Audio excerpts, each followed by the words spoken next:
Good afternoon, everybody. Welcome back to episode number 11 in our Oxygen Not Included Redux series. I have done some work in between episodes. I decided to just move our power transformers because it was boring and tedious work just snaking all the lines where we needed them to go.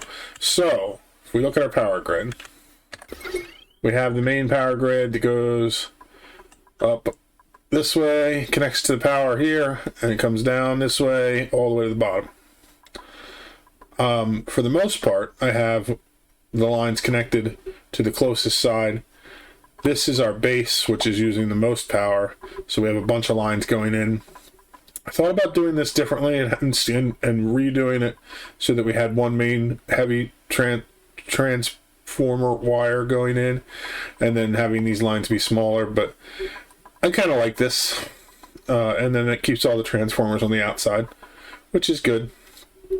I also did a little bit more infrastructure work where I put a transit tube that goes all the way down to the bottom on this side, so duplicates can take the transit tube all the way to here. So basically anywhere in the map now that I want to set up easy access for our duplicates to get to do some work, I can drop off a transit tube access because I have it all the way down here. I don't have any up in here yet, but that's okay. We'll probably work that in at some point. The other thing I did is, for now, I cut off water processing for our salt water and our polluted water. Salt water because I want this water to process, the water coming from the bottom of the map, to get sorted, and we're already full on water. So we're barely processing any water as it is, so I figured if we're going to be pulling water out, I want it to become from the bottom of the map. For the polluted water, I cut it off because I needed the polluted water to go up this way. I made a new temporary line to transport it over into this new loop I made. This loop goes all the way down to the bottom of the map, and then it loops right back up. Only one side is radiant, but the whole thing is radiant. And it goes right along the side of all of these transformers. So it's bringing, at the moment, it's just bringing in the cold water from our cool slush geyser. So it's not going to stay cold. It'll loop through and it'll warm up pretty quick. But you can see having it be at 5 degrees that it's coming in at is already taking a little bit of a dent out of this heat, because this was in the high 70s and now it's already dropped down to 60s even over at the side. Well, there's a little bit of 70s left, but so we can see in theory that this will work. The heat will transmit across. We may need to, like I said, in some of these higher density areas, we may need to make a little loop that comes off, but we can do that.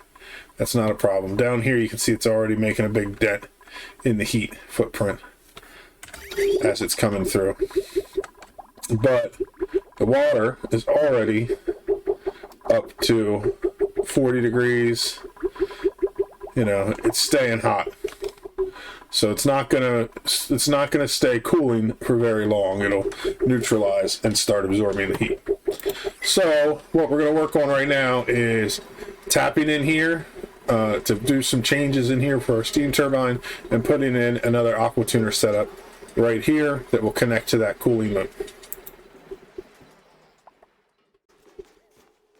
I made a little liquid lock, just a simple one here on the end, and then I used a little mini pump to pump out all the polluted oxygen that was in here, and that way they can get in and out without causing any disruption to the steam. First thing I did once I got in is I had all of the steam turbines running with a line of all to one liquid vent, and it was all backing up. It was causing problems. So I made it so they each have their own vent in the system now. I think that should work better. We'll see. And now I'm putting in a new aqua tuner here. So all I have to do is run the plumbing, and I got to figure out where I'm going to put a reservoir. So I think I'm just going to do it over here inside the power grid area, just because it's the only place I really have space at the moment. Now need to So let's do a steel reservoir, put it there. And then what we're going to do is connect this line to that. And we're going to disconnect it like this so that we can fill that reservoir up. Alright, next thing I need to do is put in some plumbing here. Oh, I should have thought about that when I did it.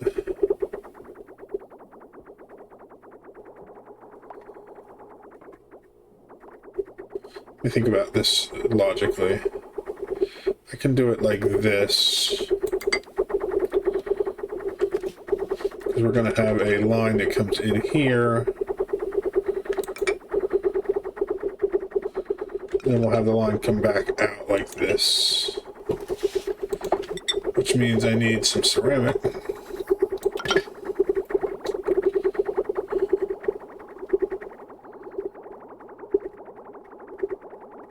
Actually, I think I want to switch these two lines here.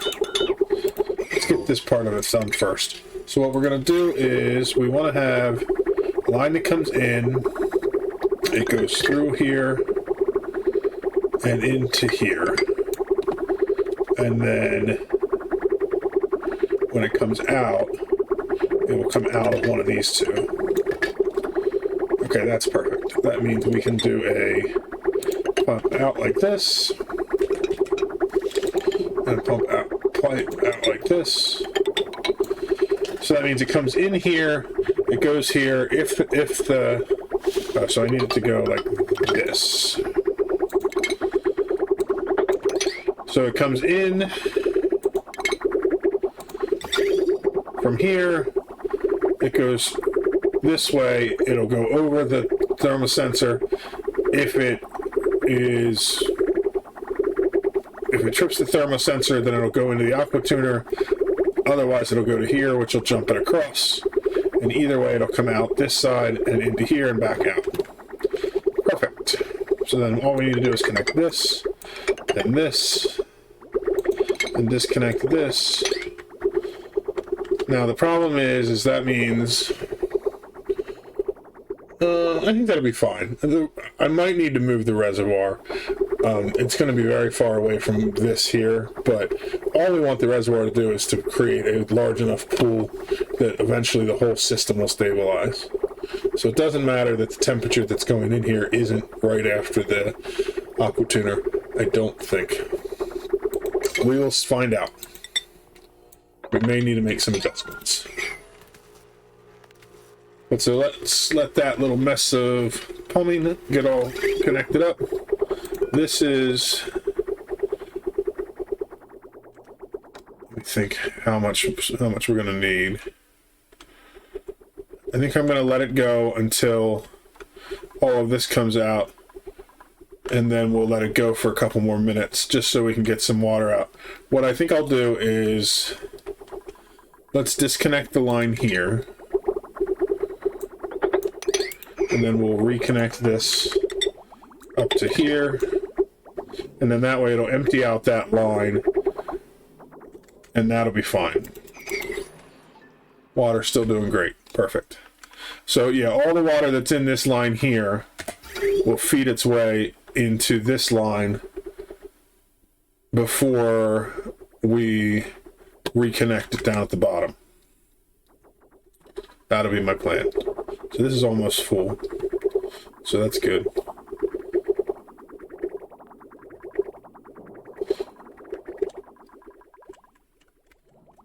Okay, and this line has now emptied.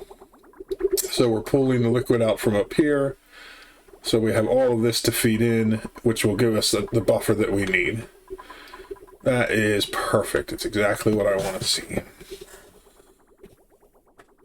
So all we're going to do is we're going to wait for this to empty completely in, and then we'll reconnect the other end, and we will see how it goes. I don't think I could have timed that better if I tried. This is how much water is left once the reservoir is filled up. That's it. Just that little bit there. So I am reconnecting the line back down here. It's going to take a second because pipe wasn't built. But we can deconstruct this line. As soon as they build that, it'll start running, and then it'll flood the line back up, and we'll see what happens when the water from the reservoir goes down in here. This is all connected. We have power. Our sensor is here. Made out of steel. Our automation lines are made out of steel. I think I did everything correctly. We're just waiting for this little line to get connected. Come on, your job. There you go. Of course, he delivered the stuff, but he didn't build the stuff. There we go. So now, right now, the line, this water's at 41. Oh, I did not set the temperature on this.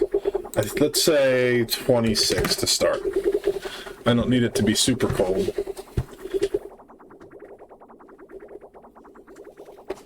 Alright, so this is going to feed all the way down to the bottom and come back up. It's still picking up heat as we go. A little bit anyway. So we're going in around 42 degrees, which means it should fire up that aqua tuner once it hits there. We're having some problem with it being too much pressure in here. I might want to figure out how to fix that. Probably the easiest way is to pull some of the water out of the system. I think I just overpressurized it when we started. That's going to be the next thing I need to fix, but let's get this going first here. So is this going to turn on my aqua tuner? It sure does, which means that this water coming back out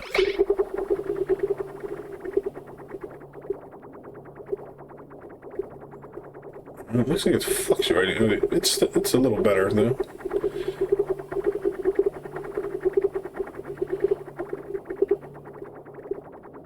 I don't understand why some of it is bypassing. May need to rework this plumbing. This doesn't seem to be doing exactly what I want it to, but it is cold. It is cooling the water. It's just doing it on every other pass.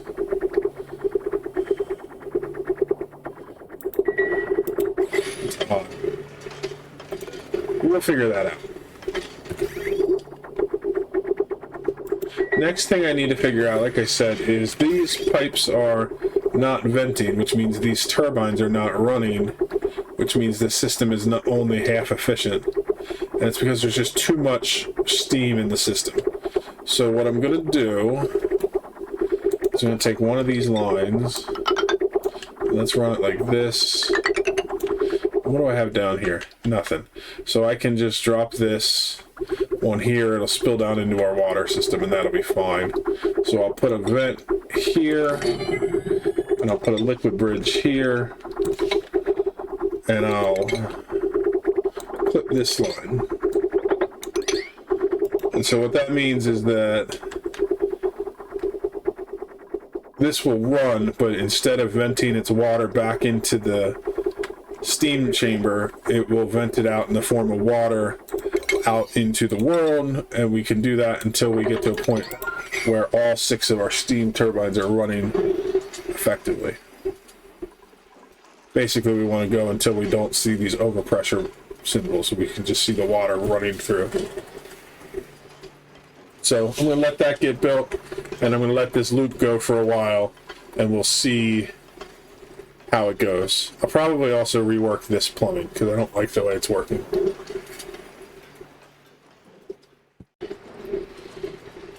So it is easy to see that the change in pressure in here is helping, because now we have 5 steam turbines running.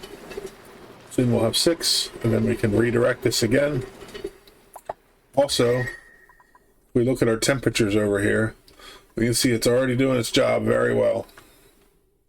Even up here where there is a lot of transformers, the temperature is dropping quickly. So if we go to the reservoir, the temperature in here is at 36 degrees. So that's what the average of the system is right now. It'll keep going down until it gets lower because of this, and we can adjust it as we need to. So as soon as we get the pressure down low enough here that we can kick on this 6th turbine,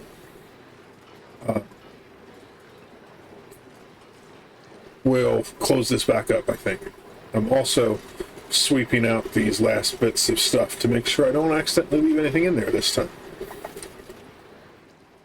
It was taking a little bit too much time for me to get the pressure down to where I wanted it to. So I added in lines back across so that now we're venting all the water from our steam turbines out through the outside. So the steam inside our steam chamber is dropping pretty quickly in pressure. I want to get under 500 kilograms per square to make sure that all the vents will be working, and then I'm going to test it again. We were over like 1400 when we started doing this, so I think 500 should still be enough, that we have enough for heat transfer, but that we don't have pressure problems. So I'm just going to let this keep running until we vent out enough steam that it keeps running. Oh, that's because we're trying to vent them all out the one side. I was like, we're still having pipe problem. Yeah, of course we are. But so, yeah, this will take a few more minutes, and then we'll test it out and see how things work. So rather than go all the way down to 500 kilograms of pressure in here, I decided to seal it up, and I left the piping intact to go out to this drain. So if this runs for a while and it's not working again, I can vent some more out. I'd rather vent less out than more, because adding more in would be kind of a pain. So right now, all 6 of these are running just fine. I'm getting some overpressure symbols, but only when there's like water underneath, which makes sense. It's pushing the steam up, and then it fixes itself. So as long as we don't end up with any lines backing up, I think it'll be fine, and we're going to keep running pretty efficiently. I want to check on my temperatures over here. This is doing exactly what I wanted it to do. You can see everything is down into the yellows already. So I'm still not sure if I want to. I think it would be better to replicate this system over on this side and do the same thing and have another steam turbine set up over here for the cooling, instead of having the line go across the top and come back down. I think that'd be too much of a loop for one steam system to handle. It might work, but I think I'd rather just do it separately. This down here is so hot because of all that steam vent that came out. So this will cool down. It'll be fine. This water will work its way into the rest of this water and balance out, and the heat will dissipate. It is pretty dang hot down here, though. Very close to turning back into steam. So I think that's all we're going to do for this part for now. I'm going to let this side run for a while and see how it works, and see if I come up with any other issues that I want to fix before we implement the same thing over here. But you can already see that we're doing, overall the map temperatures are going down. This area right here is where all those transformers were initially, and they have dropped. This area has dropped in temperature very quickly after we pulled them out, because, well, partly because the Weezewarts are here from our research, which is cooling the area, but also taking the heat out has drastically dropped the temperature of the oxygen around here. So hopefully cooling down this area and then sealing up everything else that is generating heat will allow us to control the heat in the rest of the map and get everything nice and cool, which would be really awesome. The next project I want to work on after this is done is our food situation. So our food is stable at 2.4 million, but we're not gaining any and we're not losing any. It's just I'm concerned about running to the point where we start to have issues with food. So, oh, this guy must have been born out here. And actually, do we have space for him to go in there? I do. So let's not do the attack. Let's do a wrangle. Do a high priority. He must have been born in here, and he didn't have any. We didn't have any space for him to go at the time, so he got out. So that's probably what happened there. So we'll get him put back in. But so what I want to do for food is, for one of the achievements, we have to farm all the different types of critters. And I kind of would like to just farm them all just to, have the experience of farming them all. So Critter Whisperer is the one I'm talking about. We've already done a few because we did hatches, shovels, and slicksters, but we have the rest to do. And I've been thinking about it a lot. And I was thinking about just making a space here where I have a stable for each animal. But the more I think about it, the more I think it might be cool is to send some people over to our next asteroid, to the Gorgani asteroid. And on that planetoid, we could set that up to be entirely farms. So we would grow all our crops over there, we would raise all our critters over there, and then we would just transport food back. And the nice thing about it is that we could go set up a base, and we could just ship a shovel egg across, we could ship a hatchling egg across, stone hatchling egg, and then we could start growing food over there, but leave this system in place here and this system in place while we do it. So we don't have to worry about our food because we'll have plenty of food here.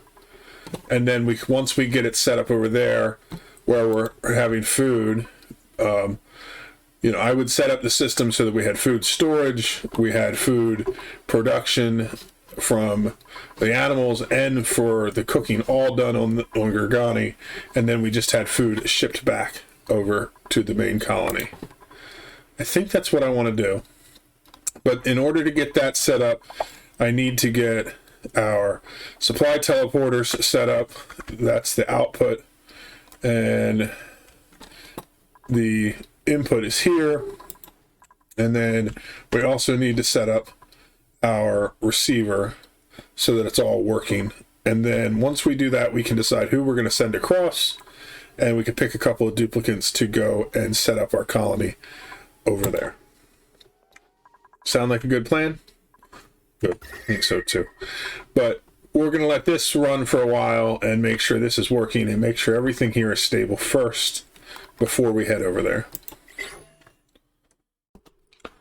I've gotten our other steam turbine set up for the other side of our map, and you can see it cooling down already. There's cold water that I got in from the slush geyser running through.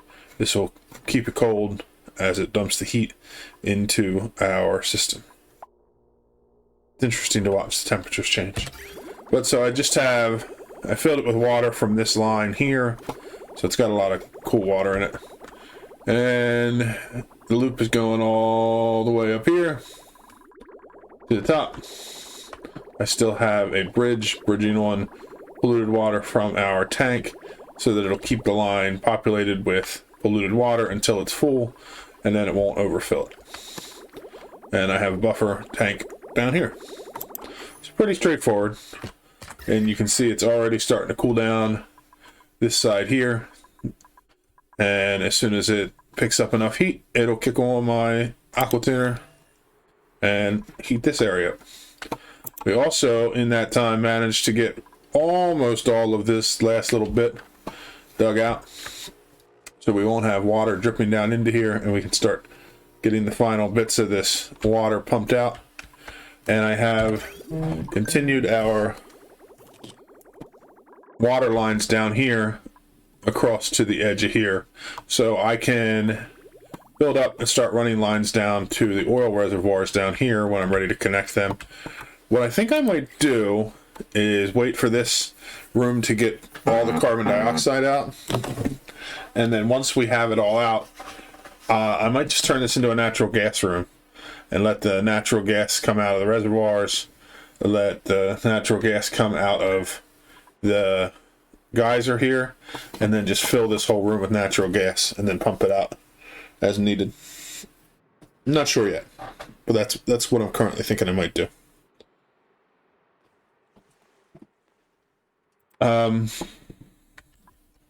Once we're done with all that, my next goal is to set up our teleporter here to get somebody across to the new colony so we can get started on working on food production over on Gorgani. While I am finishing emptying this water down at the bottom of our map, I am working on tracking down any other temperature sources that are messing with our map's temperature. So down here, this got hot because of the steam that was released from our steam chamber here. That's cooling back down pretty quickly. I mopped up the water to help with it, so that's going even faster now. So that's good. This area here, I think there's some heat coming from this section, but we're going to be removing this soon, so that doesn't bother me too much. But you can even see this is dissipating a little bit with the edges of the map being cooled. The big section of temperature is up here, and it's just oxygen and polluted oxygen that has been released into the map over long periods of time. All these areas I have sealed so that there shouldn't be any major temperature change from the inside and out. So what I have done is I disconnected the filter on this pump that made it so that only gases that were non-oxygen got pumped out. So now it's pumping all this oxygen through and just putting it into our storage.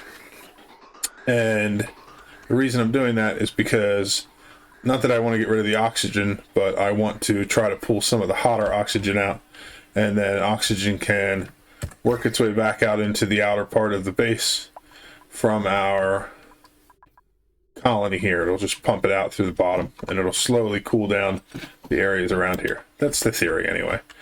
The other thing I'm working on doing, and I just finished doing it, is I put in 2 coolant loops here.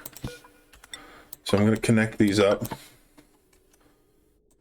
So those can go like that. Cancel the construction on those because I don't want to change those to radiant. And then we will allow the fluid to go through.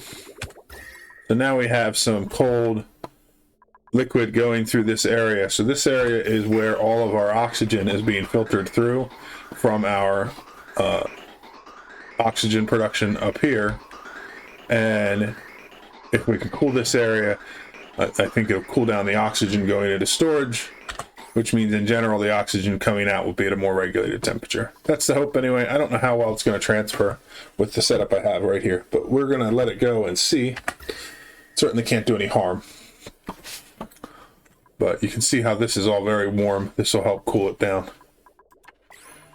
And I think I have enough polluted water in the system to fill this back up, because I had a buffer in this tank. I may need to add more to it, but if I do, I still have this pipe connected here. So I'm going to go back all the way to this side, and now that this one is finished, I can reconnect it here, and we'll pump some polluted water across to fill that pipe as there are gaps in it.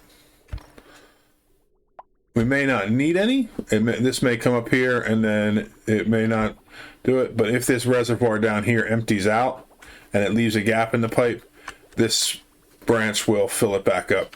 And I may disconnect the output from this tank briefly just to fill the reservoir back up, depending on how much it ends up being stable at. I like having a pretty decent reservoir size here so that we can get a pretty stable temperature in our system. I decided to close in our filter section here so that we can cool it down a little more. So I have a heck of a lot of coolant going through there. Temperature inside has dropped down really cold. I have a liquid lock here to keep the temperature inside. And our gases that are flowing through here, we take a look. We got 45, 45, 45, 45 coming in through here. Going out, we're at 32, 25, 18, 18. So we're definitely doing a good job cooling the oxygen coming out through here. It's going up here. Problem is I have 5 million grams of oxygen per tile in here. And so even if we dump it in there for a long time, it's going to take quite a bit to change the temperature in there substantially. But, you know, we'll see what happens over the long period of time. We do have some substantial change in temperatures here. This is almost back to normal here in the middle. We have a little bit of heat that's generated from these incubators, and they'll eventually be moved, so that'll help too. But we're still trucking away on this liquid down here at the bottom of the map. We're only able to pump it in as fast as we are able to make or use the liquid, though. So once I hook up the oil reservoirs, that'll make a big dent in it for sure. This is still emptying out of carbon dioxide here into the other side. It sure is taking for a long time. But that's cool. I'm slowly also digging out the area down here of our oil biome, getting all these things cleaned up and removed. Let's do that so that we can just have an oil tank in here. So I think that I'm going to call it for today for this episode. I do want to go over to the Gargani colony, but I think I'm going to wait and do it in the next one. Just because I would like to get an episode edited and out for this week. And I think I have a lot of big plans for the other colony, and I want to be able to take my time with them. So, hope you enjoyed watching it, and I will see you in the next one. Bye-bye.